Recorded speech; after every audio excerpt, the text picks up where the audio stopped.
Hello there, and welcome to yet another of Andre's artist profiles. And today, on Mickey Hart's birthday, I'm profiling the Grateful Dead. Now, a good half of these, as I'll explain to you later, is from the Grateful Dead box set Beyond Description, which I got almost literally for a song several years ago because I loved the 1973 through late 80s period of Grateful Dead. Now, anyway, the Grateful Dead, I think, were the epitome of the Haight-Ashbury uh, flower child countercultural uh, rock band. I mean, they gave free concerts when a lot of the acts had given it up, and they kept true to their countercultural values, and I think actually still do, even though Jerry Garcia is, of course, no longer alive. I'm doing this on Mickey Hart's birthday because of something he did in 1991 called Planet Drum, playing different types of drum and percussion instruments to enrich the lives of senior citizens and just in schools and whatnot. And I'm not doing it for Bob Weir's birthday because in 2006, Bob Weir made a remark about having to start charging for Grateful Dead concerts because he had to put his kids through college, and I felt he was abandoning their vision. And that's just me. I respect what the Grateful Dead did and their humanistic way of making music originally. So here's their first album, simply called The Grateful Dead. And of course, this was released right in the middle of the Summer of Love. You can just hear them with the Liquid Light shows and the loose jamming they were doing during this time. Jazz, soul, rock, funk, all gets mixed up in this music. It was actually very brilliant, I think.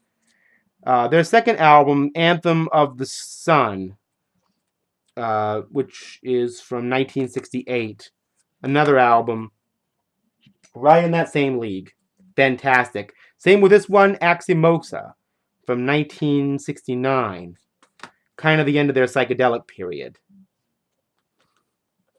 Of course, this has inspired a lot of great artwork over the years. Grateful Dead. This is their album, Working Men's Dead. And this was the beginning of their kind of more folky rock period. With Uncle John's band and Casey Jones and all of that kind of stuff. And they changed over their sound with this album. Much less psychedelic. In fact, not really psychedelic at all. American Beauty. This was the album that had Truckin' on it, and it started kind of a nationwide fad. From 1971 was the year this album came out. I believe it was 71. Or was it 72? Actually, 1970 as well. Eddie Kendricks, of course, reinforced Truckin' with Keep On Truckin'. Okay, here's Wake of the Flood, 1973. Now, this album, the Grateful Dead started to veer more toward kind of a jazz rock sound with this album, and closer to their psychedelia, actually. There's their logo from that time on it. The corvidae, crow, raven, or some kind of bird.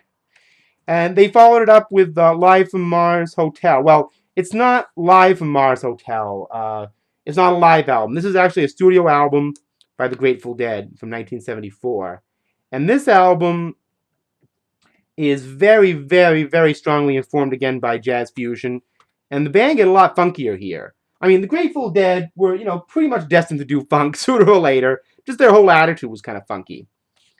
Blues for Allah. This is where you started to hear a much funkier style of playing. Some of this stuff sounded like James Brown. I mean, and Kool and the Gang, but and definitely, if you're listening to something like Funkadelic, Maggot Brain, or Standing on the Verge of Getting It On, or Maggot, or Cosmic Slop, especially, you're gonna love this album. Right in that same league from 1975, like a Westbound era Funkadelic album.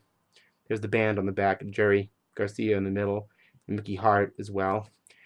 Their next album in 1977 was Terrapin Station.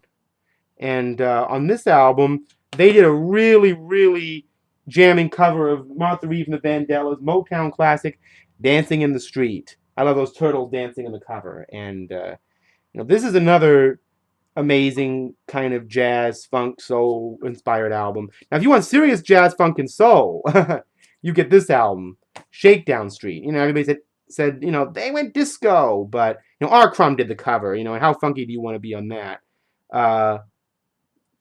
They've got Fire on the Mountain, which is, a very reggae-inspired groove. Shakedown Street in France. This is like a Little Feat album. If you like Little Feat, Lowell George, that sort of thing, you're going to love Shakedown Street. Go to Heaven. Now, on this album, they kind of somewhat lightly return to their, Working Men's Dead and American Beauty era folk rock. I don't think it was their, greatest period. A lot of people don't think it was their greatest period, but, I mean, who knows?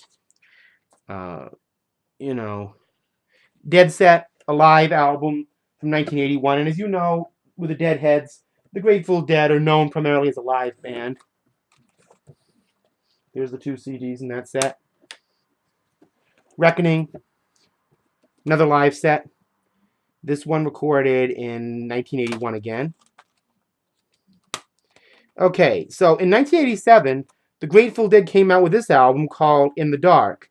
By this time, they're in the MTV generation. So this album had a song on it called "Touch of Grey," which became their first pop hit. The Grateful Dead were actually getting hits, and that was a little bit strange for a band like that. But this is a very good album, actually. Nothing really objectionable here. It's a very good Grateful Dead album. Again, more in the style of Working Men's Dead around that period. Built to Last from 1989. You know what? A lot of people don't care much for this follow-up, but, I really like it. And it's the last Grateful Dead album, I believe, up to that period. And I think it was the end of their career because Jerry Garcia died about 7 years later. So that was it. So that's my Grateful Dead collection. I'm sure a few live albums here, a few live albums there. It's incomplete, but sorry. I'm trying to get into the right order here before I go on too long with this video.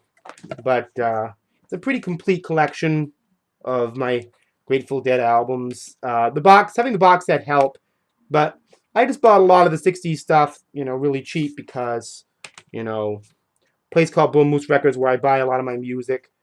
All this stuff is really very easy to find there. So there's really nothing, kind of wrong with that. So that's my Grateful Dead collection.